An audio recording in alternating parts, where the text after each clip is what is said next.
Okay, so good morning, everyone. What I'd like to do is, as you go through this parsha of Tazria Matzora, it becomes quite complicated because there is just so much that we're not used to.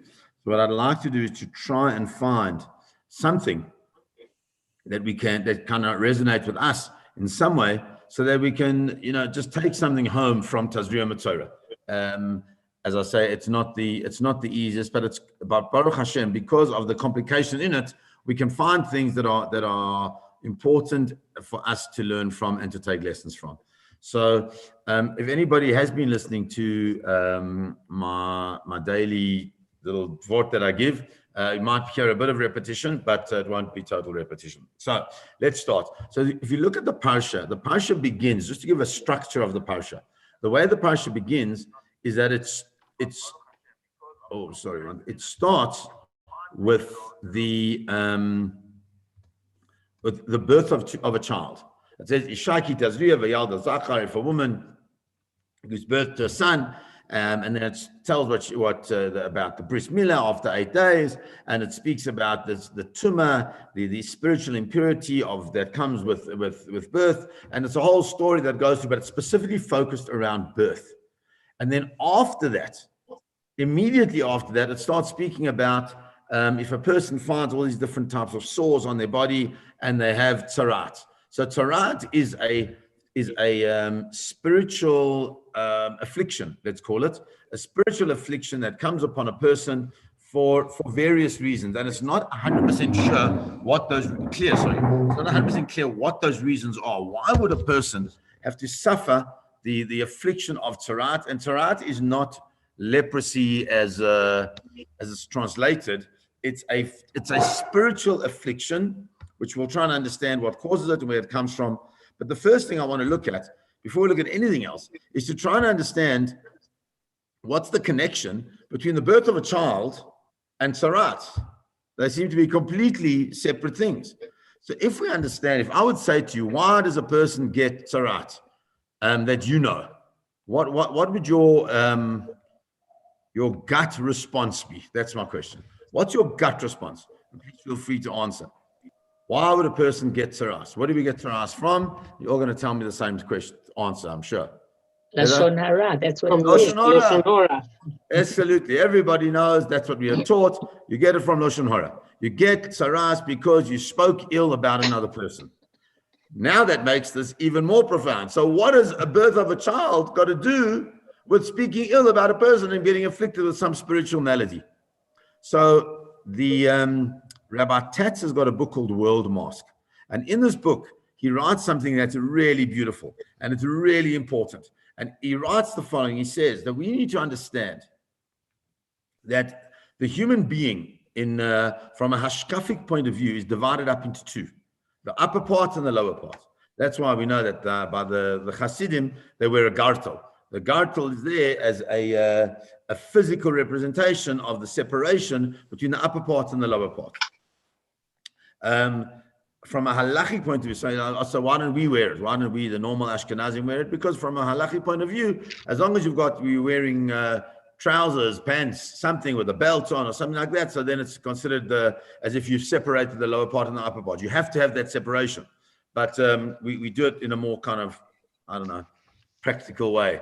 But by the Hasidim, they put on the gartel, separates the lower from the upper. Says Rabbi Tatz, it's beautiful. He says the product of the lower part, which is the more physical drive of the human being, is a child. That's what the lower part creates. But the product of the upper part of the human being, which is the brain, that's what drives the upper part, right, is what? Is words. The product of our brain are the words that we say. Both of them are creative processes. The one is the process of the physical creation of a child, and the other is the process of the creation of the words that represent us and who we are. And explains Rabbi Tatz, therefore we can see the similarity between the creation of a child and the creation of words. Both of them are able to build incredible worlds. But when you create a child, you create a being that now you also have to nurture. and you have to say the right things to. You have to bring them up in the right way in order for them to be this light that we want our children to be. And the words that we say, once we've said them out, that's it, they've gone. They have their own life. And so therefore the creation of the words that we think must happen not once the thing's been created, but what before we even express those words. And that's how powerful words are. That words are able to do things that are incredible, so much so that even words of Torah and of learning, he quotes from the Zohar that he says that if you're teaching a person that is not, we call Eino Hagun, that a person is not an appropriate person to be teaching Torah to because they never really take the lessons and they don't use those lessons, but they just, come to listen. It's almost in a way like the way the Zohar presents it is like spilling seed in a non-productive way, because it's taking creative forces and just making it into nothingness. So that's what Rabbi Tat says. So comes along the Alei Shur. The Alei Shur was Rav Wolbe. Rav Wolbe was one of the last great Balei Musar from the old school. And Rav Wolbe writes, he says, well, we know that the Mishnah in Pirkei Avot, and the Mishnah in Pirkei Avot says that when two people are learning Torah, and the way the Mishnah presents it, when there is Torah beinayim, when there's Torah between them, then it says the Shekhinah, Hashem's presence, vests between the two of them. So when two people, and I suppose that's in our environment here right now as well, I'm speaking Torah, you're listening, you're responding every now and then, right? That what happens is the Shekhinah, Hashem's presence comes and he's between us. He's somewhere along this the Wi-Fi, HaKadosh Baruch Hu, right? He's between us. But when a person's learning Torah on his own, yes, there is a value, an enormous value to that, obviously. So much so it says that a person learns Torah on his own as if he's fulfilled the whole Torah. However, there's no Shekhinah present there. Why not? Explains Rav Wolbe, because when the Shekhinah vests, when there's what he calls Torah Shlema, complete Torah. When is the Torah Shalem? The Torah is Shalem when it is spoken out. There needs to be words of Torah. That's what makes the Torah Shalem. So when a person is learning on their own, they're not speaking out Torah. They're not speaking to anybody. There's no dialogue. There's no conversation. So therefore, it's just the learning of Torah. But when the Torah is being spoken between people, then the Shekhinah comes, because that is that process of learning Torah is a process that brings shalom. It's a process that is devekus, that brings connection, that brings chibur, that brings friendship. That's the purpose of learning Torah. It's an amazing thing. We all, there's 5 of us sitting here learning the same Torah, which puts us all together in a similar wavelength. So, if you want to start discussing something, maybe, I don't know, Janet and Judy, let's say you don't know each other, right? Now you actually have some point of connection where you can start conversing, there was an interesting idea that was said, and then you can start and you can create a relationship and you can go on holiday together, right? Because that's what Torah brings. Torah brings this unbelievable space of sanctity and connection. And how do we get Torah Shlema? By speaking things out. But says Rav Wolbe, he says, but when you speak Lashon Hara, what does Lashon Hara do? It does the complete opposite. Total opposite. You use the kli that we're given, the vessel of our mouth that is given to bring connection, and it creates pirut, it creates separation, it creates anxiety, it creates war, it creates machlokas, it creates everything that is negative. That's what Lashon Hara is. And so therefore, our creation of our words needs to be so careful in order to ensure that the Shekhinah vests between us, because as he says, the minute there is pirut, the minute there is separation that we cause through our words, the Shekhinah goes milamata lamaila. It goes back up, wherever up may be, because it doesn't want to be in a space where there is pirut, where there is separation, which is caused by our words. So that's just a starting point and a kickoff to understand of how the parasha's process works. Starts with the birth of a child, because it's talking about creating things. It's talking about how important creation is for us as human beings, but it makes us understand that our words are also spaces of creation. Having moved on to that, the Torah then uses the words, and this is where we sometimes we when we read translations, which I'm going to read to you now, we lose so much of the nuance and the important nuance of the Torah. So the Torah says, the beginning of Vayikra, Yud Gimel, chapter 13, Vayidaber Adonai el Moshe ve'el Aaron le'emor, Hashem speaks to Moshe and to Aaron, and he says the following. I'm just going to read it, and I'm going to translate it according to the way Tazria translates it, which is the way that the Art Scroll translates it as well. Everybody translates this verse in a similar way, and then we're going to see a nuance in this verse which will open up so much in our lives. It says, Adam ki yeh ba'or basaro, and when a person has on the skin of his flesh, sa'et or sapachat or baheret, all different types of swellings, rashes, discolorations, v'ayah ba'or basaro l'negatzarat, and it becomes a negatzarat, it becomes this affliction of tzaraat, and he's taken to El Aaron HaKohen, he's taken to Aaron the Kohen, or to one of the other Kohanim, and the Kohen will see this affliction thing on his skin, and he'll see that the hair may have turned a little bit white, and it's kind of like a deep view within the skin of his body, it's considered to be tzaraat, and the Kohen will see it, and he'll say that he is tameh. So I'm going to stop there. So we're talking about a person who has this affliction on his body, and he goes to the Kohen, and the Kohen looks at it, and he examines it, and he sees exactly what's going on, and he sees if it carries certain details in it, then it's considered to be tzaraat, meaning it's a spiritual affliction, it's not a physical affliction, and therefore he's tameh, he becomes impure. Let's try and understand just a little bit more about this whole thing, because the first word that it begins with says Adam ki yeh ba'or basaro. It says Adam. What is Adam? So if you remember, in the beginning of Vayikra, it also spoke about the word Adam. Comes along the Chasam Sofer, and the Chasam Sofer tells us that the word Adam is not, we think Adam as the first of the creation of the human beings. What is another word that we could use to describe a man or a person? Anybody? You find it in other places in the Torah. The word ish. The word ish. Normally, in most places, the Torah will use the word ish.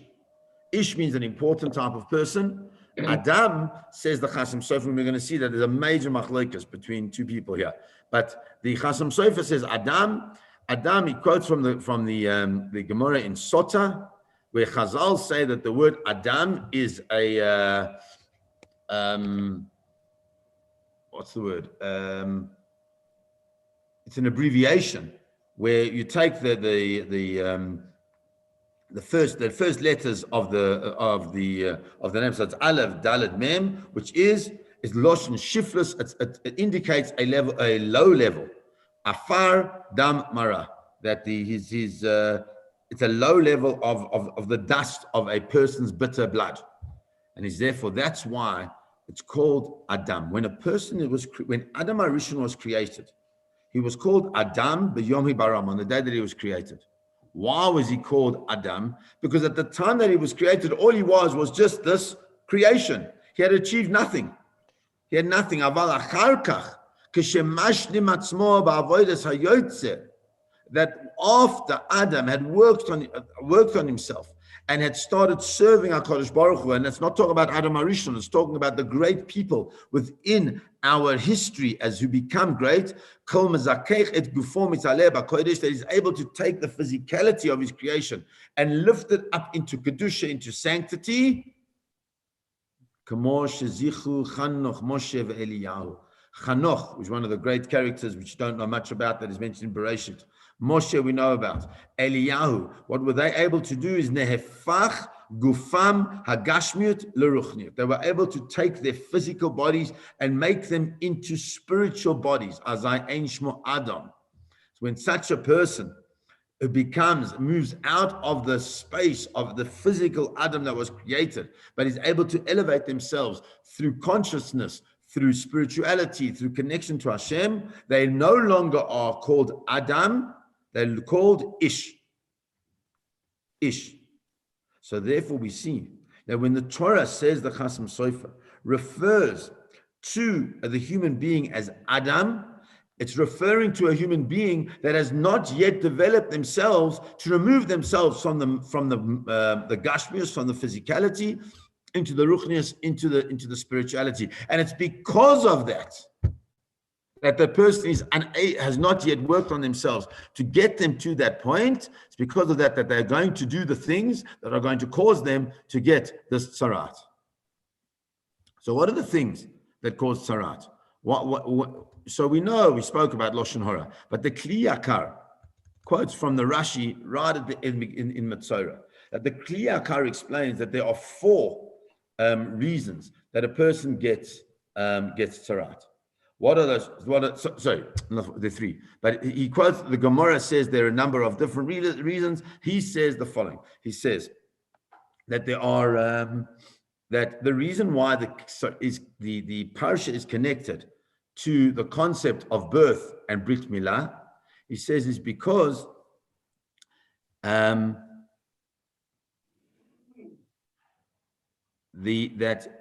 there are dalad oralot.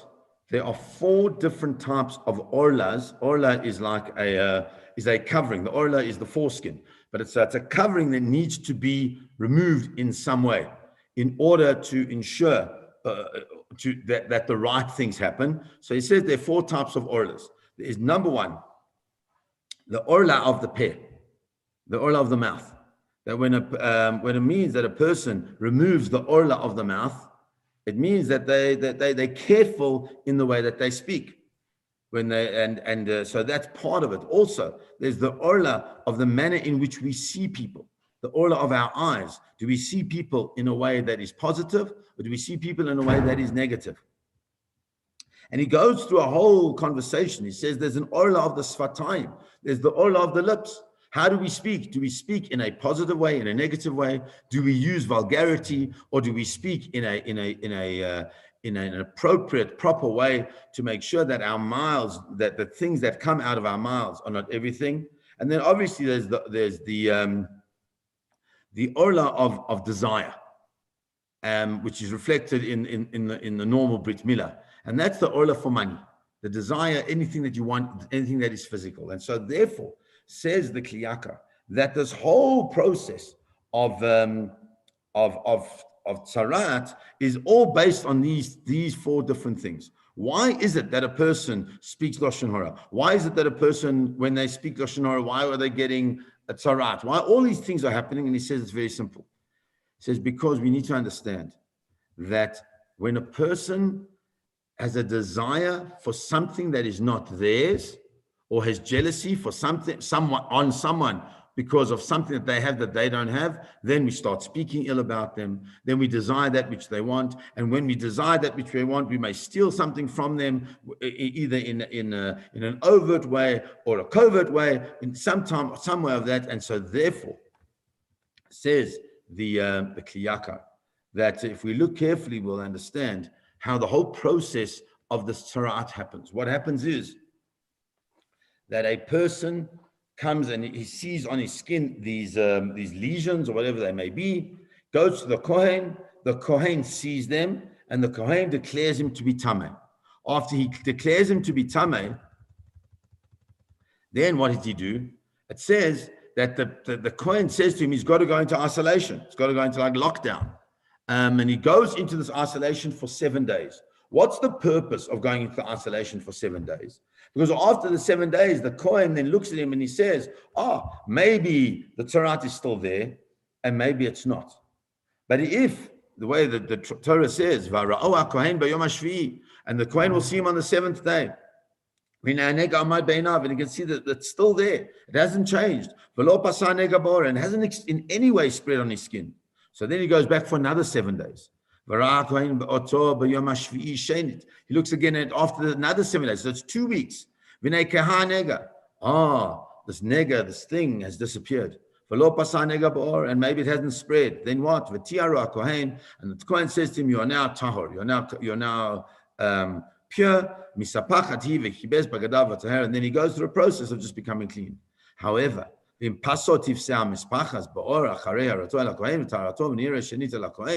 He says, but if it would have spread now, right? Then again, he goes back to the priest. And then if it then has spread and the priest sees that it's spread, then he'll again pronounce him and saying that it's leprosy. And so the Kli Yakar tries to understand what this process is about.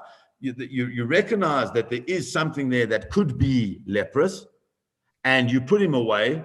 You bring him out, you see it hasn't spread, you put him away, you bring him out, and you see it still hasn't spread, and he's clean. What has happened in this process?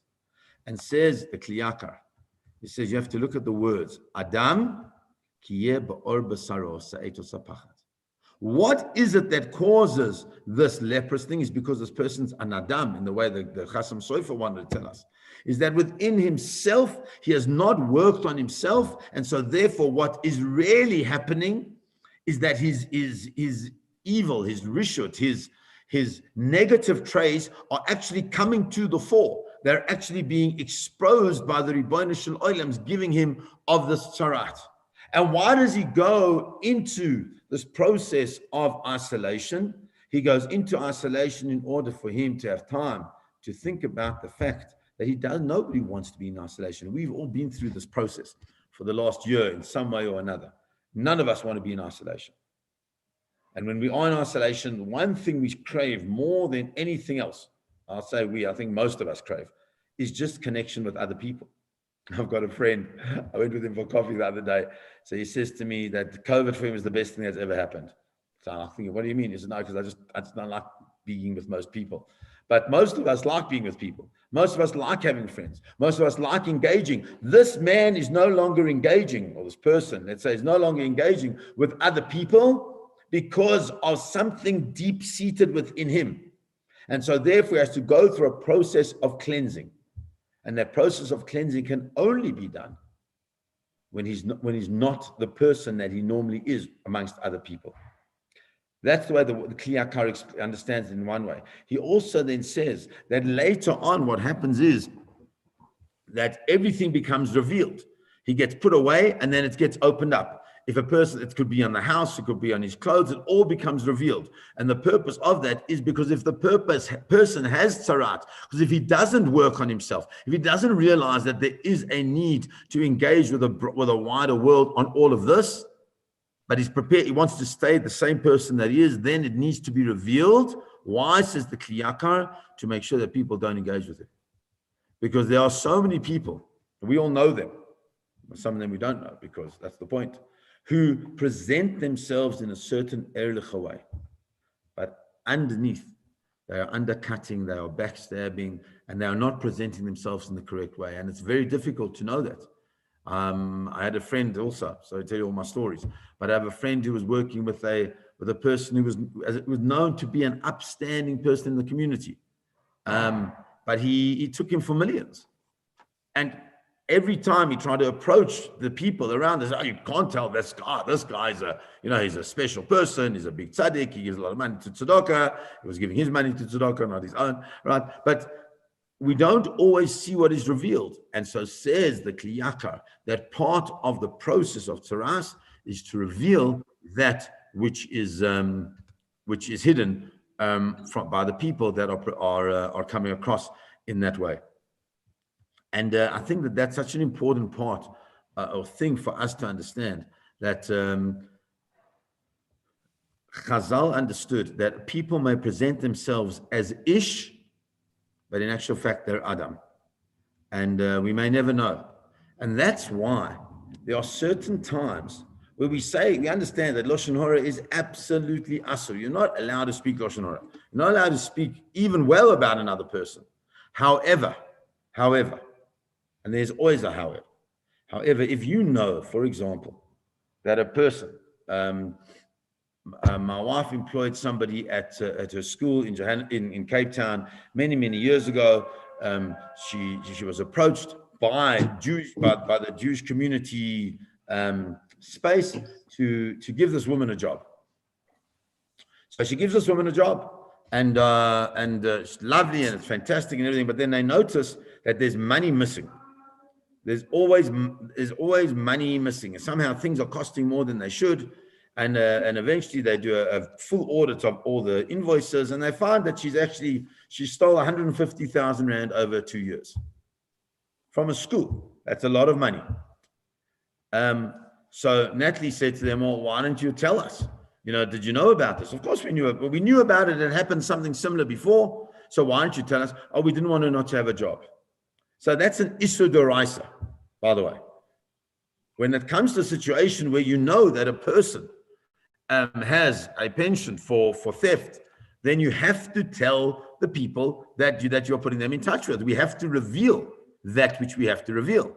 If you're introducing her to somebody because you want them to I don't know, for her to make flowers, that's a different story. But when you're working in an office, then you have to tell, because even though we're not allowed to speak Lashon Hara, when it comes to have a to'elet, when it has a value to it, then you have to, not you're allowed to, you have to, but you're only allowed to reveal that which is needed to be revealed in order to make sure that everybody in that environment is safe from any issues that may come up. And that's very much what this whole Tzaraat is really all about. But I'd like to just look Rabbi, at... Sorry, can I interrupt? Is that the same with shidduchim? If you know... Is exactly the same with shidduchim. And I would venture to say that with shidduchim, it is... I don't know if you can call it a higher level of issur d'oraisa, but I think when it comes to shidduchim, if you hide anything, it's the most terrible thing. And anything means anything. If you're not able to be open with a person that you're going to be married to, it would just be crazy. What are you hiding? We all know the stories. People have certain psychological issues or physical issues. It's a complete, what in halacha is called a mekach taut. It's a complete, it's a false business transaction. You think you're marrying person X and you're marrying person Y, because everybody's stuff is part of who they are. And so by shidduchim, it's very important. If a person if they have an illness, then one has to reveal it. I think part of the problem in our world is that it's become so crazy in these shidduchim, so that if a person, if their sisters, uncles, aunt had somebody, who was I don't know, had some psychological issue, I don't want to be part of that family. Now that's a different discussion. That's unnecessary information because it doesn't really reflect. But if a person has maybe a genetic heart issue or other type of issues, it has to be told because it has to be told. It's fundamental to be told. And I think that's an important thing. Okay. What I'd like to just for the next couple of minutes is just reflect a little bit on what for me is perhaps one of the most important days in our calendar. I'm not saying it's one of the holiest days, but in a way it is. But it's certainly one of the most important days. And that is what's coming up now. The 2 days, it's Yom Ha'atzmaut, which is preceded by Yom HaZikaron. And so that is happening tonight. Tonight begins Yom HaZikaron. And the Yom HaZikaron is, as we know, is the day where we remember those who lost their lives in the battle for the establishment of the State of Israel and the maintenance of the State of Israel. And we've added onto that those who lost their lives in the war of terror. And it's very hard, I think, for us living here in South Africa to really identify with that, unless we know people who've lost. And even then, in Israel now, the whole country is in a kind of like a day of mourning, which is an appropriate time during the Omer period. Why is it an appropriate time? Because we know that the 24,000 students of Rabbi Akiva died because they didn't give each other kavod. What does it mean that they didn't give each other kavod? They didn't listen to each other. They didn't. Many of the commentaries explain they didn't listen when one person would present an argument, would present a discussion to his chavrusa. The chavrusa would kind of poo-poo it. That's how many explain it. And I think what's so poignant for us at this point in time is to see that if you look at the list of the people that passed away, were killed, and passed away, they were killed. They were killed in the wars that we've had to fight to maintain our independence. It's an amazing cross-section of Israeli society. And as a cross-section of Israeli society, it goes to the very heart of Sfirat HaOmer. It goes to the very heart because when it comes to fighting for the life of another Jew, it doesn't really make a difference whether you're a Haredi or a Chiloni or you're Sfardi or Ashkenazi or, I don't know, green, blue, black, white. It's irrelevant. But perhaps what we need to learn from it during this time is it's not, you don't have to fight for the life of another person to make those things irrelevant. Maybe we just got to fight for our lives as living, not always to die for those things, but just to live for those things. And it's not easy because sometimes it's hard to find that. I was looking in Rav Melamed. Rav Melamed wrote a book called Pnei Halacha, and in it he writes about the mitzvah of Ahavta l'reacha kamocha. And the mitzvah of Ahavta l'reacha kamocha is, you've got to love your fellow Jew. So he writes there, be honest, it's hard. It's hard. It's not always the easiest thing in the world to love every Jew. Right? He says, that's what's Ahavta l'reacha. You don't have to love. It doesn't have, I love you so much. I'll speak Lashon Hara about you, but I love you. Ahavta l'reacha means to do something. And we find the mitzvahs that we have that manifest the Ahavta l'reacha kamocha. Like, for example, helping somebody when they're in a difficult situation. A person's tire bursts. So you're driving down the road and you see the person you've got a major faribel with, and their tire has burst and they're on the side of the road. Okay, so now what do? So you've got a choice. You can either stop to help them, or you can call the AA, or you can just drive on. The mitzvah in the Torah is to stop to help them and then call the AA because, maybe you don't know what you're doing. But you've got to stop to help them. Why do you have to stop to help them? So says Rav Melamed, because ultimately every Jew loves every Jew. Ultimately, that's how it is. We really have a deep affinity for each other. But when we do an action that displays that, it expresses that, and it manifests that, and it creates the connection. So that's really what, when I think about my personal feelings around Yom HaZikaron at this time, is it's this display of these Jews that in any other environment would not even get on, perhaps. But the environment of saving another Jew's life, they're prepared to do. Perhaps our lesson is that we've got to do that in an environment of not saving another person's life, not putting down our lives, as I said, but just living together. So that's Yom HaZikaron to a certain degree. Yom HaAtzmaut is a much more complex, I think, and much more nuanced and a much more difficult day. I had a big discussion with some of the kids that I teach this morning just about Yom HaAtzmaut. And the one kid was saying that he doesn't celebrate Yom HaAtzmaut. Why? Because, why should he break Sfirat HaOmer in order to listen to music? So I said to him, but that's not Yom HaAtzmaut. Yom HaAtzmaut is the celebration of our return to our homeland and being under sovereignty of it. And Rav Yosef Tzvi Rimon, who is one of the great poskim of the religious Zionist world today, he was asked the question, this year is the most difficult situation of Yom HaAtzmaut, because Yom HaAtzmaut falls out on the 5th of Iyar, and this year the 5th of Iyar falls out on Shabbat. So if the 5th of Iyar falls out on Shabbos, what do? You can't celebrate on Shabbos, because it's certainly not the way we celebrate Yom HaAtzmaut in a normal way. So what should you do? So the Rabbanut of Israel have said what we do is we bring it back. We bring it back to the Thursday before the Shabbat. Why do we bring it back to the Thursday before the Shabbat? In order to avoid Chilul Shabbos of any sign. We know that people are going to celebrate. We know that people are going to go crazy. We know that people are going to be driving around and having bras and all the things that they do in Israel. So we put it onto the Thursday so that the celebration happens on a day that's not Shabbos or close to Shabbos. So it says Rav Rimon, how can you do that? How can you take a chag and move it to another day? He says we have precedent for that. Where's the precedent? The precedent is Purim.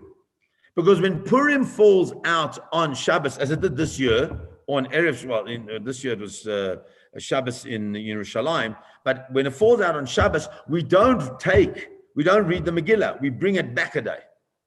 Why do we do that? We do that because we're worried that there'll be Chilul Shabbos where somebody will take the Megillah and have to carry it to somewhere in order to read it. So we change the day of the Chag in order to accommodate Shabbos. So he says that's the precedent that we have to be able to change the date of the of Yom HaAtzmaut. But then he throws an important historical fact in, which many of us know, but I think we need to look at it in a much more powerful way. And I think if we can see this historical fact, which I'll get to now, in the eyes of our hashkafic view, we can understand why for us, the establishment of the state of Israel has such religious significance. And this is as follows. The day of the real declaration of independence from the British mandate, the day actually fell out on Shabbos. I don't know if anybody knows that. It was supposed to be on Shabbos when the British were going to leave. But because of that, and remember, we are talking about the signing of the Declaration of Independence, not by, the chief rabbis of every city in Israel. We're talking about most of them, if not the majority, were chilonim gemurim, were total chilonim, in the way we learn secular Jews, the way we call them today, chilonim. Right? There was one Rav Haftig, and maybe two others who were maybe Shomer Shabbos. In that whole space, who signed on the Declaration of Independence. But the Declaration of Independence was signed before Shabbos, before the actual day in which it happened. Why? In order to avoid Chilul Shabbos. Says Rav Rimon, there you see the establishment of the state of Israel was created by Jews in the highest level of Kiddush Hashem, of sanctifying Hashem's name, because they didn't want to be Machal al Shabbos, they didn't want to break Shabbos. When you take that into consideration, this state that we have with all warts and all the stuff and all the junk, just think about it. They didn't want to be Machal al Shabbos. They sanctified Hashem's name in that way. Just for that, I think, just for that alone, it's worthy of incredible celebration. And then we look at everything else that there is, and what a thing to celebrate. And how do we celebrate? So people ask me, can I go to a movie on Yom HaAtzmaut? So I say, absolutely not. But why? We can listen to music, because you're going to a movie, you're not celebrating, you're going to a movie. You want to celebrate, go together, the family, come together, watch a movie, a family movie and celebration, something, I don't know, Entebbe, I don't know what the rate on Entebbe, whatever. Do something that connects you to the state of Israel, to the land of Israel. That's what we're supposed to be doing.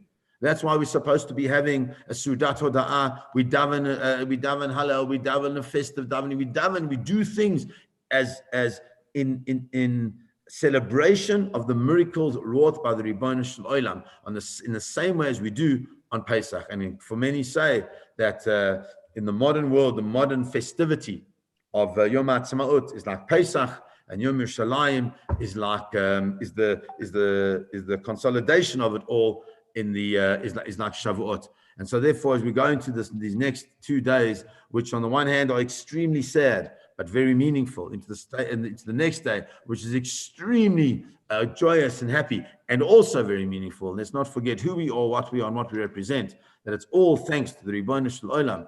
That it's a religious day. It has religious and spiritual significance, not just the fact that we can have a place where we can go to and get good shwama. It's a place where we can go to and get good shwama, because HaKadosh Baruch Hu gave it back to us after 2,000 years. Have a beautiful day. I wish everybody, those who may have lost anybody, wish you comfort. Sorry. I had a friend that was in a shiva with me. He was killed in the first bus bomb blast in the buses. So just came to my head. But I wish you well, and please God, we should celebrate and see Geula Shleima, true Geula soon, speedily in our days. Have a beautiful day, everybody. Thank you for joining. God bless.